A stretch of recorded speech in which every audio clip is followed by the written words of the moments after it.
Hi everyone, my name is Matt Bunker and I'm recording this in my home in North Sumerset, England on the 30th day, 30th day of lockdown here in the UK.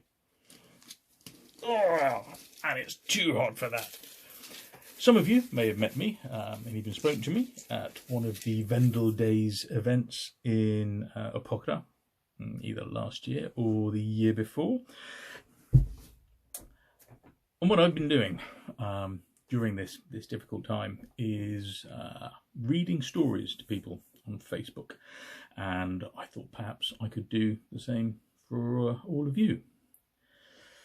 And the story that I'm going to read is one which connects Uppåkra to the wider world of early medieval Scando-Germanic Europe, including the world of the Anglo-Saxons and the myths and legends of the Anglo-Saxons. And it's the story of Völund, or Wayland the Smith, as we call him in England. And the reason that it's connected to Uppåkra, and the reason that I want to tell this story, is because of this figure, which some of you may have either seen pictures of online, or even seen the actual figure at the wonderful museum in Lund. It's about 7.5 centimetres long, and it's made of gilded copper alloy. Based on the style of decoration, we think it's late 10th century, and it was found in September 2011 during the excavations at Uppåkra. And it's thought that this is a depiction of Völund, of Wayland the Smith, in flight, a flight that takes place towards the end of the story that I'm going to read to you.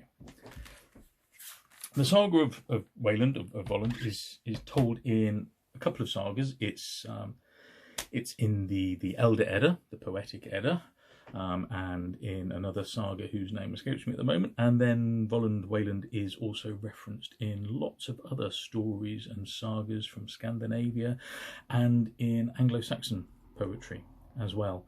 The saga versions are really too long to read in this session, and not particularly interesting. What I've found instead is a really nice little concise prose version. It's in this book, Myths of the Norsemen, compiled by H.A. Gerber, I think the end of the 19th, start of the 20th century. And although it doesn't contain all the nuances and all of the details that the saga poems contain, it is a nice little prose rendering that I feel captures all of the pertinent elements.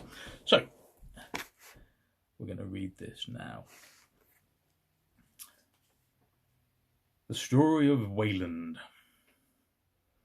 The Valkyrs were supposed to take frequent flights to earth in swan plumage, which they would throw off when they came to a secluded stream, that they might indulge in a bath. Any mortal surprising them thus and securing their plumage could prevent them from leaving the earth, and could even force these proud maidens to mate with him, if such were his pleasure. It is related that 3 of the Valkyrs, Olrun, Alvit and Svanvit, were once sporting in the waters when suddenly the 3 brothers Egil, Slagfin and Völund, or Wayland the Smith, came upon them, and securing their swan plumage, the young men forced them to remain upon earth and become their wives. The Valkyrs, thus detained, remained with their husbands 9 years, but at the end of that time, recovering their plumage or the spell being broken in some other way, they effected their escape. The brothers felt the loss of their wives extremely, and 2 of them, Egil and Slagfin, putting on their snowshoes, went in search of their loved ones, disappearing in the cold and foggy regions of the north. The 3rd brother, Völund, however, remained at home, knowing all search would be of no avail, and he found solace in the contemplation of a ring which Alvit had given him as a love token, and he indulged the constant hope that she would return. As he was a very clever smith and could manufacture the most dainty ornaments of silver and gold, as well as magic weapons which no blow could break, he now employed his leisure in making 700 rings exactly like the one which his wife had given him. These, when finished, he bound together. But one night, on coming home away from the hunt, he found that someone had carried one off, leaving the others behind, and his hopes received fresh inspiration, for he told himself that his wife had been there and would soon return for good.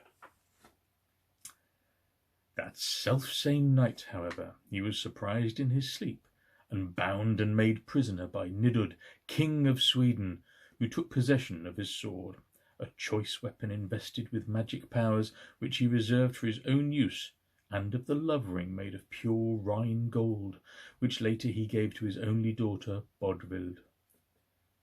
As for the unhappy Wayland himself, he was led captive to a neighbouring island, where, after being hamstrung, in order that he should not escape, the king put him to the incessant task of forging weapons and ornaments for his use.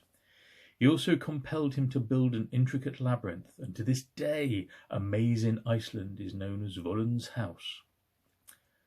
Völund's rage and despair increased with every new insult offered to him by Nidud, and night and day he thought upon how he might obtain revenge. Nor did he forget to provide for his escape, and during the pauses of his labour he fashioned a pair of wings similar to those his wife had used as a valkyr, which he intended to don as soon as his vengeance had been accomplished.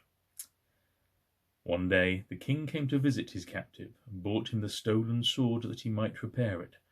But Völund cleverly substituted another weapon, so exactly like the magic sword as to deceive the king when he came again to claim it. A few days later, Völund enticed the king's sons into his smithy, and he slew them, after which he cunningly fashioned drinking vessels out of their skulls and jewels out of their eyes and teeth, bestowing these upon their parents and sister. The royal family did not suspect whence they came, and so the gifts were joyfully accepted. As for the poor youths, it was believed that they had drifted out to sea and had been drowned.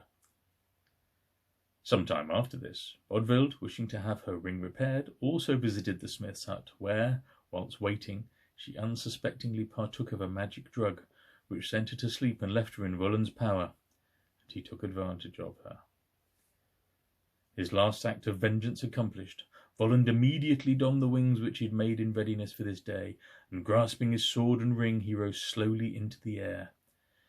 Directing his flight to the palace, he perched there out of reach, and proclaimed his crimes to Nidud, and the king, beside himself with rage, summoned Egil, Völund's brother, who had also fallen into his power, and bade him use his marvellous skill as an archer to bring down the impudent bird. But obeying a signal from Völund, Egil aimed for a protuberance under his wing, where a bladder full of the young prince's blood was concealed, and the smith flew triumphantly away without hurt, declaring that Odin would give his sword to Sigmund, a prediction which was duly fulfilled. And then Völund went to Alfheim, where, if the legend is to be believed, he found his beloved wife and lived happily again with her until the twilight of the gods.